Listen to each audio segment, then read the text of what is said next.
Jai Shri Ram. These are some issues on history which you could be staring at in the GRA. The AVA, Analytical Writing Assessment, the writing task. There are lots of issues on history. I'll just read this out for you. The study of history has value only to the extent that it is relevant to our daily lives. That's a topic. So you should write at least 5 paragraphs, 6 paragraphs, the introduction and conclusion. The conclusion is nothing but a paraphrasing of the introduction. You must open the paragraph introduction like this.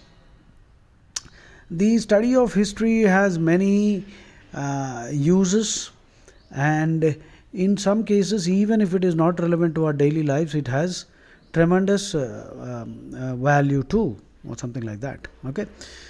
In other words, the speaker's insistence that history has value only when it is relevant to daily lives is missing the whole point of the study of history. Full stop. So, first paragraph. Why do we study history? There are many reasons, I will tell you. For each paragraph, you can take 1 or 2 reasons and elaborate it into a paragraph. One, our sheer curiosity to know how our forefathers, ancestors lived, how humanity evolved, how our culture came into existence, who were the pioneers in our society, who were the founders, who were the great men, the wise men who gave us our holy books, and how they lived, and how we need to emulate them. What are values, ideals, and how have these ideals and values been passed down to us? So our heritage. These are already, I said many things now. And who were the kings and how they ruled, and who were the role models, how we were colonized. Colonization means so another political power dominates us and exploits us. So the British, they looted us, the Mughals looted us. It's colonial history of India. How to prevent such a thing from occurring again. How to avoid making the mistakes that our forefathers made. Right? So, history also pertains to every academic discipline, each discipline, whether it's literature, medicine, politics. Every discipline has its own history, and we need to know that too. Individual history, social history, cultural history.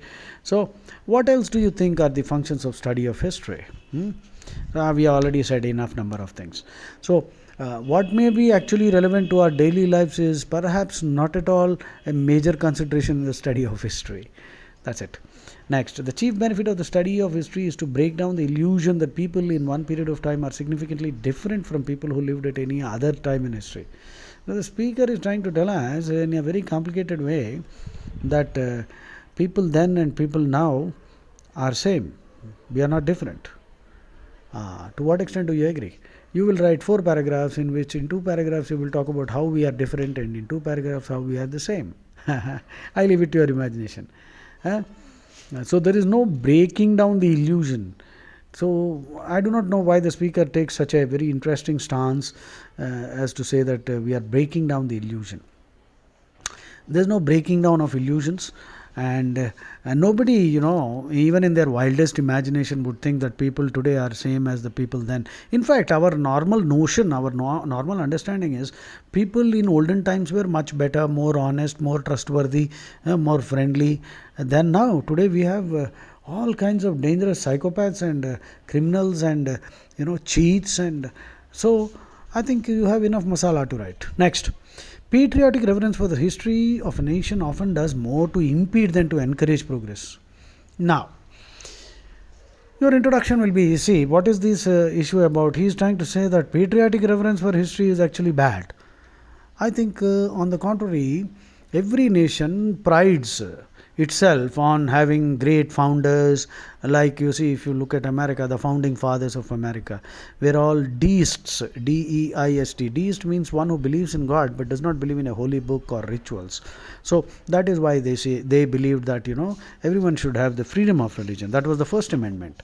So patriotic reverence for the history brings to mind the great people who ruled and who were in power, and who are the people responsible for instilling national values.